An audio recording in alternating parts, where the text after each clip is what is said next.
個跳兩跤，要打步。咁啊，但係你哋一急講出嚟嘅感覺，你噼哩噼哩，你噼哩噼哩，係咪唔好聽㗎？所以有啲團友話簡單啲嘅有冇啊？有兩個字，淨係講唔得，要加多啲表情㗎。所以呢，可能琴日有師爺教咗大家呢，所以今朝呢團友係黐到咗呀咁。咁啊，你哋淨係咗下，得小金識聽嘅啫，係咪？咁啊，正宗嘅點講？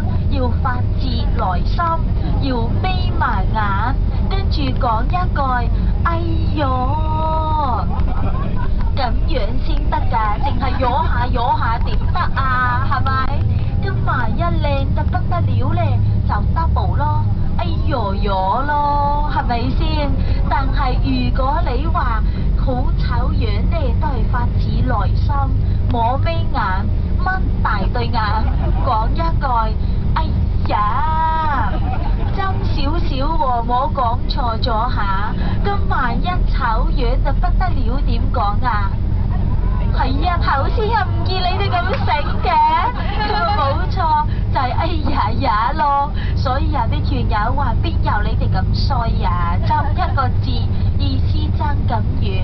咁啊嗰陣時呢，其實小金覺得學廣東話仲難學，因為呢我哋普通話得4個音，廣東話係9個音，開口埋口都好難學。所以嗰陣時呢，今日包二奶唔識，就話煲二奶，跟住團友仲話我哋有話斬斷咗煲添啊！咁我先知道死啦，講錯咗俾人哋誤會晒。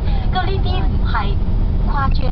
小金帶過一個團，係團友屋企發生嘅事，佢屋企呢就請咗個工人，咁呢個工人乜都好，淨係廣東話唔標準唔好。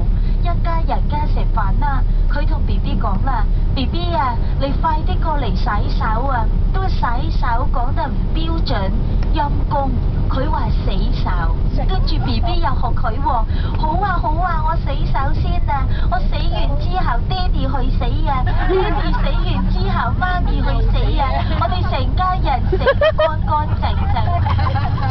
咁啊，你話啦，洗手洗到乾乾淨淨，同埋死到乾乾淨淨，係咪爭好遠啊？所以呢件事係真人真事嚟嘅，係小金帶過嘅香港團，其中有一個團友同我講嘅。所以呢，廣東話仲難學，所以人哋話讀萬卷書不如